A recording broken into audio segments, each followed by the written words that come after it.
नमस्कार, आप देख रहे हैं न्यूज टुडे मिथिला। मैं हूं आपके साथ आकाश मिश्रा और इस वक्त हमारी मौजूदगी RPS global hospital high school चौक पंडोल में। ये मधुबनी का एकमात्र सुपर स्पेशलिटी हॉस्पिटल कहा जाता है, जहां एक छत के नीचे सभी विभागों के यहाँ डॉक्टर्स अवेलेबल रहते हैं। यदि बात करें ब्रेन संबंधी समस्याओं का, तो मंगलवार को एक डॉक्टर बैठते हैं। पारस हॉस्पिटल पटना के famous neuro surgeon doctor Neeraj Jha, जो इस वक्त हमारे साथ चैनल पे हैं। एवरी ट्यूसडे यानी मंगलवार को यहाँ ब्रेन से संबंधित समस्याएं, जो पहले लोग मधुबनी आते थे, तो मधुबनी में कई बार डॉक्टर्स की कमी की वजह से लोगों को दरभंगा, पटना, मुजफ्फरपुर दूर दराज जाना पड़ता। विशेष बात करेंगे, जानते हैं कि किस किस तरह के पेशेंट आ रहे हैं और ब्रेन से संबंधित जो समस्याएं आती है, क्या शरीर कोई सिग्नल देता है कि सही समय पर डॉक्टर्स को दिखाना, प्रारंभिक स्टेज पर उसका निदान त्वरित हो जाए, जिससे आने वाले समय में ब्रेन से संबंधित जो एक काउच बन जाता है डेथ का, उससे बचा जा सके। तो बहुत बहुत स्वागत है सर न्यूज टुडे मिथिला। धन्यवाद आपका। डॉक्टर साहब, ये ब्रेन फॉग क्या होता है?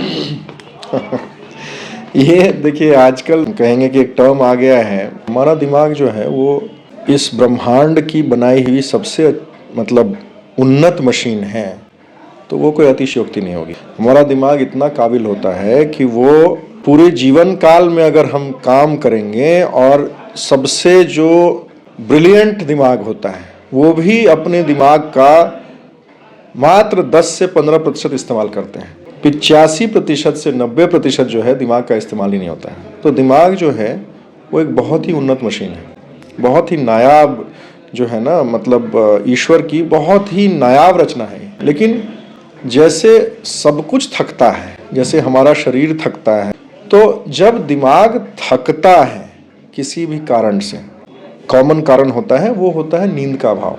और नींद का जो साइकिल होता है, जैसे कि अमूमन हमारा शरीर या दिमाग जो है वो एक बायोलॉजिकल क्लॉक के तहत चलता है, जिसमें कि तो नींद खुलने के समय में डीएक्टिवेट होता है और सूर्यास्त के साथ वो एक्टिवेट होता है। सूर्य की जो रोशनी है उसके तहत ये बना हुआ है। लेकिन अब जो है, चूंकि बहुत ज़्यादा कृत्रिम रोशनी, जिसको हम आर्टिफिशियल लाइटिंग बोलते हैं, खासकर वाइट लाइट, इसके में हम लोग ज़्यादातर रहने लगे हैं, काम करने लगे हैं।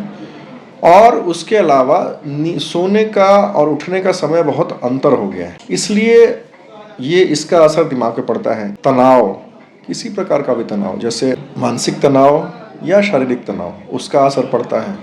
उसके अलावा अगर बहुत ज़्यादा काम कर रहे हैं, बिना बीच में अवकाश लिए हुए, जैसे मान लीजिए कि लगातार दिनों दिन काम करे जा रहे हैं या महीनों काम करे जा रहे हैं, बुरी परिस्थिति, बहुत गहरा दुख हो गया, तो उन सब चीज़ों से डिप्रेशन की स्थिति बन जाती है। लगातार जो है घबराहट और उसका डिप्रेशन, तो इन सब चीज़ों से क्या होता है ना कि दिमाग का जो कार्यशैली है, जो हमारा अलर्टनेस जिसको हम बोलते हैं, वो धीरे धीरे जो है वो कम होना शुरू हो जाता है। तो फिर हमारी जो है यादाश्त, हमें चीज़ें याद नहीं आती। उसके बाद में हम जो है ना, अक्सर हमें लगेगा कि हम नशे में चल रहे हैं, नींद में चल रहे हैं। और उसके बाद में हमारी जो कार्य क्षमता है, एफिशिएंसी है, वो बहुत हद तक अफेक्ट होती है। ये सब चीज़ों को मिला करके एक टर्म दिया गया, brain fog. Doctor Neeraj Jha, मैं यहीं मधुबनी से ही हूँ। मेरा जो गांव है, पैतृक गांव, भगवती स्थान से थोड़ी ही दूर पे बेनीपट्टी प्रखंड में धनौजा गांव है। जो एमबीबीएस है वो पटना मेडिकल कॉलेज से है, और उसके बाद मैंने बाकी की पढ़ाई दिल्ली में, अपना पोस्ट ग्रेजुएशन जो है वो university college of medical sciences Delhi. मैंने अपनी सुपर स्पेशलिटी की पढ़ाई हैदराबाद से की है, केयर हॉस्पिटल ग्रुप हैदराबाद से की है। अनुभव रहा है वो तकरीबन 18-20 सालों का अनुभव है, जिसमें कि मैं विभिन्न अंतर्राष्ट्रीय स्तर के अस्पतालों में काम कर चुका हूं, जैसे Indraprastha Apollo hospital, Fortis hospital Delhi, max hospital Gurgaon, AIIMS Delhi, AIIMS Patna, RML hospital Delhi. और उसके बाद में अभी जो मेरा आखिरी असाइनमेंट था, वो मैं आर्टेमिस हॉस्पिटल, जो इंटरनेशनल लेवल का हॉस्पिटल है, उसमें गुड़गांव में मैं था। और उसके बाद अभी मैं पारस हॉस्पिटल पटना में चीफ न्यूरो सर्जन के तौर पे कार्यरत हूँ। आपने बताया सर, काफ़ी अच्छा एक्सपीरियंस आपने कलेक्ट किया, 18 वर्षों का अनुभव है। हर पल आप कुछ न कुछ लर्निंग में रहते हैं, सीखते हैं जब प्रैक्टिस करते हैं। तो सबसे अच्छा जो टफ टास्क रहा है, चैलेंजिंग टास्क, जिससे आपको सीखने को मिला और मेडिकल साइंस में एक नया रिसर्च आपके थ्रू हुआ? ये अच्छा सवाल आपने पूछा है। वैसे तो कई सारे अनुभव हुए हैं, लेकिन एक ब्रेन हेमरेज का मरीज़ हमारे पास आया था और उसके साथ में बहुत सारे और चैलेंजेस भी थे। जब मैं गुड़गांव में काम कर रहा था तो उसमें सबसे बड़ा चैलेंज था कि उसकी लिवर जो है, उसका लिवर फेल था। ट्रांसप्लांट की ज़रूरत थी, लेकिन ट्रांसप्लांट तो डोनर नहीं मिलने के कारण ट्रांसप्लांट नहीं हो पा रहा था और उसकी वजह से उसकी किडनी भी ख़राब हो गई थी। तो मल्टीपल मेडिकल इश्यूज से वो जूझ रहा था और उसके बाद में उसको एक बड़ा सा ब्रेन हेमरेज भी हो गया। पर कहते हैं कि जिस पे ईश्वर की कृपा होती है उसको कोई बाल भी बांका नहीं कर सकता है। तो वो हमारे पास आया था, बुरी कंडीशन में था, कोमा में था। फिर हम लोगों ने परिवार को साथ लेकर के उसका ऑपरेशन का प्लान बनाया। इलाज ये तय हुआ कि इलाज होगा, तो ऑपरेशन हुआ। ऑपरेशन में उसका जो ब्लीडिंग था वो सबको साफ़ किया गया और आगे जो है चिकित्सा चली, आईसीयू में चिकित्सा चली। उसके बाद धीरे धीरे करके मरीज थोड़ा सा स्वस्थ हुआ तो फिर उसको अस्पताल से छुट्टी दी गई। फिर धीरे धीरे उसके परिवार वालों ने काफ़ी उसको सपोर्ट किया, काफ़ी उसका ख्याल रखा। तो लगभग जो मरीज बिल्कुल कोमा में था वो लगभग 6 महीने के बाद में धीरे धीरे होश में आना शुरू हो गया और साल भर के बाद धीरे धीरे उसने बातें समझना भी शुरू किया। उसका प्रोग्रेस जो है वो अच्छा था हमारे लिए और काफ़ी कुछ सीखने को मिला। सबसे बड़ी बात जो सीखने को मिली कि उचित उपचार और सही समय पे उपचार जो है वो किसी के भी जीवन में अंतर ला सकता है। सर, ब्रेन से रिलेटेड अगर समस्याओं की बात करें तो क्या वास्तव में कोई बॉडी जो है कहीं ना कहीं सिग्नल भी देता है? एक इंसान को कब पता चलेगा ये ब्रेन संबंधी समस्याएं होना शुरू हो गया है, और क्या है इसका लक्षण, क्या है इसका काउच, क्या है इसका उपचार? हाँ, ये भी सवाल काफ़ी अच्छा है आपका। इशारा शरीर देता ही है, लगभग हर वक्त देता है। सबसे जो प्रमुख लक्षण होता है वो होता है दर्द। भगवान ने दर्द बनाया ही इसीलिए है कि हम समय रहते चेत जाएं। जीवन में भी कभी अगर किसी वजह से किसी को परेशानी होती है, उसका मतलब इंडिकेशन यही होता है, उसका सिग्नल यही होता है कि आपको अपनी जीवन में कुछ बदलाव करने होंगे इस परेशानी को दूर करने के लिए। उसी तरीके से शरीर में भी जो दर्द बना हुआ है वो सबसे प्रमुख सिग्नल है। जैसे अगर ब्रेन की बात करें तो सिर का दर्द होना ये एक बहुत प्रमुख सिग्नल है। सिर का दर्द अमूमन कभी भी हो सकता है, थोड़ा बहुत दर्द किसी को भी हो सकता है, छोटा मोटा। लेकिन अगर कोई दर्द लगातार हो रहा है और उसके साथ और भी लक्षण आ रहे हैं, जैसे कभी उल्टी हो रही है या नज़र की दिक्कत हो रही है या और लक्षण गर्दन में दर्द हो रहा है, तो ये सब लक्षण जो है वो किसी न किसी बीमारी का संकेत करते हैं। दूसरा, अगर दर्द बहुत तेज़ हो, बहुत तेज़ हो, ऐसा लगे कि मतलब इस तरह का दर्द कभी जीवन में हुआ ही नहीं, इससे खराब दर्द, तो वो अंदर में कोई नस फट गई है या ब्रेन हेमरेज हुआ है, उसके लिए भी वार्निंग हो सकता है, जो कि दोबारा अगर फट जाए तो जानलेवा हो सकती है।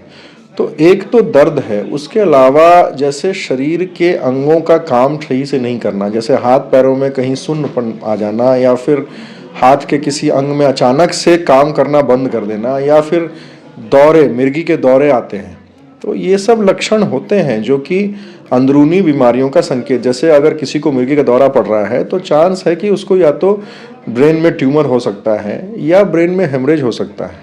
ठीक है, तो इस तरह के कई लक्षण होते हैं जिनको कि समय रहते पहचानने से और उसका सही समय पे सही निदान करने से बहुत सारी बीमारियों से हम अपने आप को छुड़ा सकते हैं। डॉक्टर साहब, जब ब्रेन संबंधी समस्या आती है तो एक जांच आप लोग सजेस्ट करते हैं, एमआरआई। तो एमआरआई के जांच करने से क्या पता चलता है? देखिए, जांचें कई सारी होती हैं। एमआरआई जो है वो एक प्रकार की जांच है, और भी जांचें हैं जैसे सीटी स्कैन हो गया या एंजियो हो गया, कई सारी जांचें होती हैं। एमआरआई में जो है, जो दिमाग की संरचना है, जहाँ जहाँ दिमाग के अलग अलग हिस्से हैं वो सारे दिखाई पड़ते हैं। और दिमाग में अगर कोई भी तरह की बीमारी है, जैसे हेमरेज हो गया या ट्यूमर हो गया या फिर कोई ऐसी नस में कहीं पे कुछ, जिसको हम लोग कहते हैं डीमाइलिनेशन हो जाता है, यहाँ नस में खराबी आ जाती है, यहाँ तक कि इन्फेक्शन भी होता है। उसके अलावा जब दिमाग के कुछ हिस्से इस प्रकार से डैमेज होते हैं कि दौरे पड़ते हैं, वो भी पता चलता है। उसके अलावा अगर दिमाग में, जैसे दिमाग में पानी होता है, सबके दिमाग में होता है, तो पानी की जो है जो पानी का बनना होता है और पानी का सोखना होता है, ये एक प्रक्रिया चलती रहती है 24 घंटे।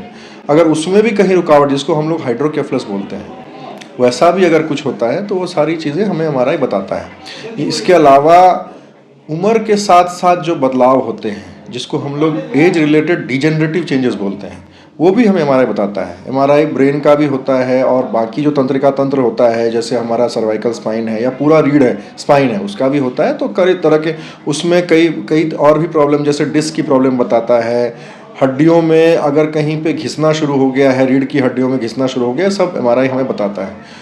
उसके अलावा CT स्कैन भी है और भी जांचें हैं, आवश्यकता पड़ने पर हर तरह की जांच एडवाइस की जाती है। डॉक्टर साहब, कुछ बच्चों को आपने देखा है, स्टडी तो करते हैं सारे बच्चे, लेकिन टॉप क्लास के आते हैं, बोलते हैं इसका ब्रेन बहुत अच्छा है, स्ट्रांग है, तो इसके लिए कोई सजेस्ट करेंगे? जितने भी हमारे चैनल पे देख रहे हैं, हर कोई चाहता है कि हमारे बच्चे अच्छे हों, नाम रोशन करें। सभी लोग जो चैनल पे देख रहे हैं उनको टिप्स दे दीजिए, हेल्थ टिप्स, जैसे वो बीमार ही ना पड़े। चलिए, बहुत ही मतलब एक कुशल सा सवाल है, पर मैं इसमें जो मेरा अपना अनुभव है और जो मेरा अपना जो भी पढ़ाई है उसके अनुसार मैं कहना चाहता हूँ कि जैसे मैंने आपको बताया कि इंसानी दिमाग जो है ना, ये सबसे उन्नत मशीन है। तो ऐसा नहीं है, देखिए कुछ बच्चों में ये समस्या हो सकती है कि उनका दिमाग का विकास उतना नहीं हो पाया, वो जन्मजात समस्याओं की वजह से जनरली होता है, जिसमें कि जन्म के समय कुछ दिक्कत हो गई तो दिमाग का विकास नहीं हो पाया। लेकिन वो एक विशेष जो है ना स्पेशल कैटेगरी है, जिसको कि अलग तरीके से ध्यान देने की आवश्यकता है, जिसके लिए अलग तरह का रिहैबिलिटेशन। लेकिन उसके अलावा जो सामान्य जन है, जनरल पॉपुलेशन में, उसमें सबका ब्रेन एक जैसा ही होता है। ऐसा नहीं है कि जो आदमी टॉप कर रहा है वो बहुत ही उसका ब्रेन तेज है और जो फेल कर रहा है उसका ब्रेन तेज नहीं है, ऐसा नहीं है। अगर ऐसा होता तो जो फेल कर रहा है वो कभी जीवन में सक्सेसफुल नहीं होता। तो अलग अलग प्रतिभाएं होती हैं, किसी की प्रतिभा किसी में होती है। जैसे कोई अगर किताबी ज्ञान नहीं ले पाता है तो लेकिन वो हो सकता है कि अच्छा संगीतकार हो, अच्छा लेखक हो, पॉलिटिशियन बन जाए, म्यूजिशियन बन जाए, तो कोई स्किल्ड वर्क करे। जैसे आपने पूछा कि याददाश्त कैसे बढ़ाई जाए, देखिए याददाश्त बढ़ाने की कोई रामबाण औषधि नहीं होती। ऐसा लगता है कि भाई एग्जाम के समय में ये खा ले तो सब याद हो जाएगा, वो खा ले, ऐसा नहीं होता। मैं खास करके उन अभिभावकों कहना चाहूँगा जो कि बच्चों के प्रति उनसे भी ज़्यादा मतलब एंग्शियस हो जाते हैं। कंपटीशन की जो भावना है ना, देखिए कंपटीशन की भावना अच्छी होती है, लेकिन वो तभी तक अच्छी है जब तक वो एक तनाव न पैदा करे। सबसे ज़्यादा जो समस्या होती है वो तनाव की वजह से होती है। उसके अलावा जो पढ़ाई करने के तरीके हैं, जैसे कुछ लोगों को लगता है कि हम 24 घंटे पढ़ लेंगे तो बहुत पढ़ लेंगे, ऐसा नहीं है। दिमाग का एक सीमा है, दिमाग एक बार में 45 मिनट से ज़्यादा नहीं कंसंट्रेट कर सकता है, उसके बाद आपको ब्रेक चाहिए। अगर आपको सचमुच याददाश्त पे काम करना है तो अनुशासित होना पड़ेगा। आपका उठने का समय, सोने का समय, खाना पीना, आप क्या ग्रहण करते हैं अपने आँखों से, अपने कानों से, आप क्या सुनते हैं, जब आप खाली रहते हैं तो आप किस प्रकार से अपने दिमाग को विकसित करते हैं। जैसे आप अगर कोई रचनात्मक चीज़ें करेंगे, क्रिएटिव चीज़ें करेंगे, जैसे आपने कोई ऐसी जो है ना खाली समय में एक हॉबी पाली हुई है, तो वो हॉबी अगर आपको रहेगा। लेकिन आजकल क्या है कि ज़्यादातर समय हमारा इलेक्ट्रॉनिक मीडिया पे बीतता है, या तो यूट्यूब या फिर टेलीविज़न या लैपटॉप या किसी चीज़ पे या फिर सोशल मीडिया पे बीतता है। तो उसमें क्या है कि हमारा दिमाग जो है ना वो बहुत ज़्यादा रचनात्मक नहीं हो पाता, जो कि उसकी नैसर्गिक जो है ना वो क्षमता है, नेचुरल उसकी जो है ना कैपेसिटी है कि वो क्रिएटिव हो जाए। जैसे म्यूज़िक है या फिर रीडिंग है या फिर गार्डनिंग है या कोई इस तरह का स्किल्ड वर्क है, उसमें दिमाग ज़्यादा डेवलप होता है। अपने आहार पे ध्यान देना है और थोड़ा बहुत व्यायाम पे भी ध्यान देना है, जो कि आजकल के बच्चे बिल्कुल नहीं करते हैं। पहले क्या था कि घर परिवार में जो भी लोग होते थे वो किसी न किसी बहाने या तो खेत में भेज दिए जाते थे या फिर खेलते थे बच्चे या कुछ भी। आजकल ऐसा नहीं होता, आजकल बच्चों को धकेल के खिलाना पड़ता है कि भाई तुम जाओ, क्योंकि वो ज़्यादातर समय क्या होता है वीडियो गेम में घुसे रहते हैं। तो इससे क्या होता है ना कि आप अगर व्यायाम भी करेंगे और आपकी एक नियमित दिनचर्या होगी तो वो जो आपका बायोलॉजिकल क्लॉक है ना उसके हिसाब से सेट होता है। जैसे क्या होता है कि एग्ज़ाम के समय में बहुत सारे बच्चों को आदत हो जाती है कि रात को जगना है तो रात में कॉफ़ी पीना है, कुछ खा लेना है। ये सब चीज़ें आपको नुकसान पहुंचाएंगी। बाकी ऐसी कोई मैजिक बुलेट नहीं है कि आपने ये लिया और आप बिल्कुल कालिदास हो गए। वो सिर्फ कालिदास को ही मिला था वो वरदान, वो सबको नहीं होता है। ठीक है।